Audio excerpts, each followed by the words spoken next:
Fala pessoal, Codorce aqui e hoje estou trazendo mais um comparativo para vocês e dessa vez vai ser entre os controles GameStar G7 versus o GameStar G7 SE, ambos muito parecidos, porém com tecnologias diferentes. E para fazer esse vídeo mais rápido e dinâmico, eu vou dividir ele em 10 partes onde eu vou mostrar todas as diferenças entre esses dois controles para vocês. Então sem mais enrolação, bora pro vídeo! Vamos começar pelos acessórios. Aqui está a caixa dos dois controles, e no G7 normal vem um faceplate extra, um cabo USB-C de 3 metros de comprimento, um manual em português, um gift card de 1 mês do Game Pass Ultimate, um adesivo e 2 panfletos GameStar. E na caixa do G7 SE vem as mesmas coisas, menos o faceplate extra. É claro que aqui também temos uma diferença óbvia que está na cor dos cabos USB e dos controles. Um é preto e outro é branco. E só para avisar, o faceplate do G7 normal encaixa perfeitamente no G7 SE, e os dois são licenciados pela Microsoft, funcionando no Xbox Series X e S, Xbox One, Windows 10 e 11.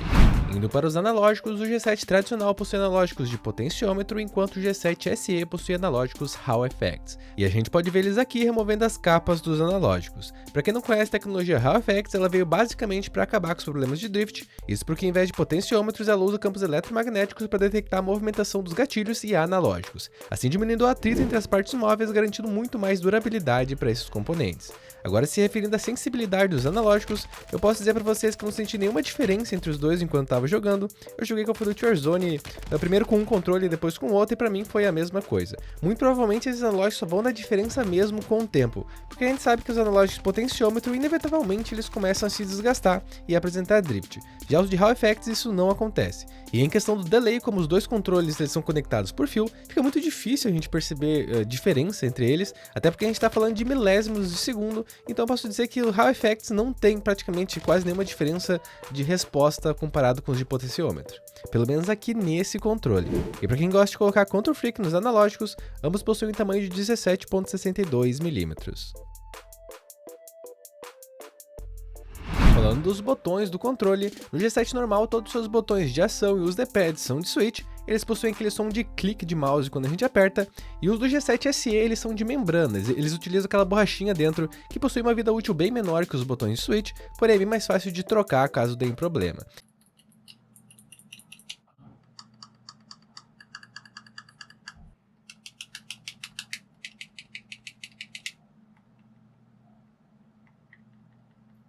Eu vi muita gente reclamando também que os botões de membrana são um ponto negativo no G7C, porém o pessoal que gosta de jogo de luta costuma discordar disso, eles falam o contrário. Eu particularmente prefiro os botões de switch, pois eu acho que eles são melhores, porém eu reconheço que os D-pads de switch eles são mais duros de apertar, pelo menos aqui no G7 tradicional comparado com o G7 SE.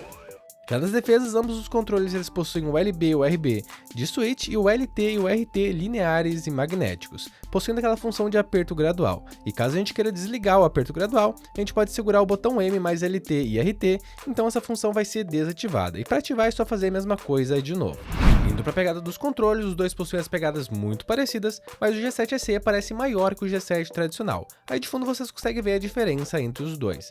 E também na parte de trás, o G7 normal possui um grip emborrachado, enquanto o G7 SE possui um grip em alto relevo gravado no plástico. Eu particularmente prefiro mais o emborrachado, até porque ele dá mais firmeza na mão. Porém com o tempo a gente sabe que ele desbota e acaba ficando liso, já o gravado no plástico não tem esse problema.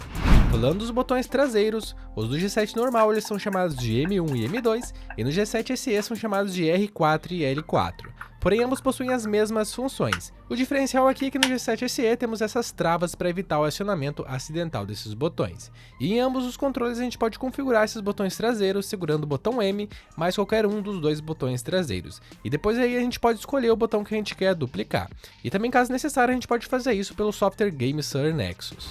Indo para as entradas extras do controle, aqui nos dois nós temos uma entrada P2 de 3,5 mm com botão de mute, e muita gente reclamou dessa entrada no G7 tradicional, pois ela é bem apertada e o cabo P2 acaba entrando com um pouco de dificuldade. Para mim também foi assim, no começo eu tinha que pôr um pouco mais de força para conseguir colocar esse cabo P2 até o fundo do conector, porém agora com o uso ele ficou um pouco melhor. Já no G7 SE eu não tive nenhum problema com essa entrada P2.